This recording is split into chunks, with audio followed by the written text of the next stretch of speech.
On a typical Reno workday, city employee Jason Boegle is working hard to ensure a smooth, safe ride on our city streets. After work, he leaves town for the ranch.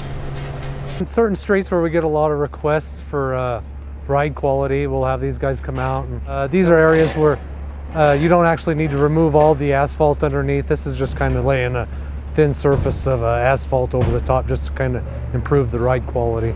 So there were a lot of citizen requests for this street? Yeah. Yep. I was born and raised here in Reno. Okay. Yeah. Fourth generation Nevadan. My dad and grandpa, they had a ranch out in Pleasant Valley, so I've lived here infernally most all my life. I've worked for the city for about 15 years.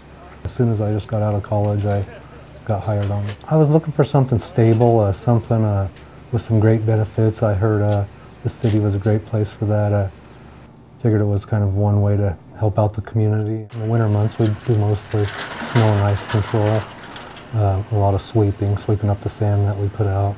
And once the weather starts warming up, we do a lot of painting, a lot of striping, crack sealing, asphalt repair, sign maintenance, guardrail repairs, weed abatement, and pretty much a lot of debris removal if anybody's dumping stuff out in the streets. We try to take care of that. You know, I think I'm able to stay calm in a lot of different situations. Sometimes we get an irate citizen upset over something that we may have done, or a lot of times they just don't understand what we're doing, so we just have to stay calm and explain to them that we're trying to meet their needs. Anytime we can help a stranded citizen out there, whether it be a flood or snow or, you know, pretty much anything, debris in the roadway, you know, it's a great feeling just to be able to help people out.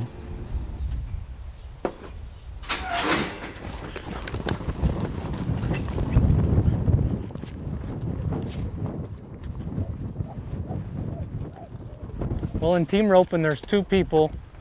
The object is to rope the steer by the horns. That person's called the header. And then the person ropes the two hind feet. That person's called the heeler.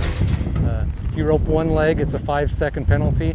And if you come out too early out of the box, it's a 10-second penalty. So the faster you are, the more money you're going to win. It's a timed event. Sometimes it's an average over 4, or if you're at a rodeo, it's usually a 1-head average. So, you know, I kind of grew up team roping from a young age. I've roped all across the country. We go back to Oklahoma every year for the team roping finals. We've won it one year. Won, you know, 40,000 there.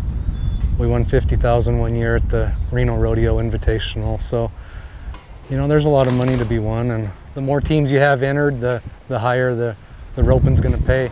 There's ropings nowadays that pay $100,000 a person to win. So if you're running with that kind of money, you know, there's a lot of pressure out there, which makes it that much more fun. Working for the city, you start at an early time, and we get off at 3 o'clock, so it allows me a lot of time in the evenings to practice, and usually have the weekends off, which is a must if you're going to compete. You know, it's just a great family sport. My mom, my stepdad both rope, my wife ropes, my uncle ropes, and you know, a lot of kids are involved in it. I give a lot of lessons to young kids around town. We love our animals. We got a lot of horses, and it's just kind of fun to be around all them. People got a bigger heart, you know, they're more willing to help you out, and I think they've grown up with better values. It's more of a family sport. They take their kids with them everywhere they go.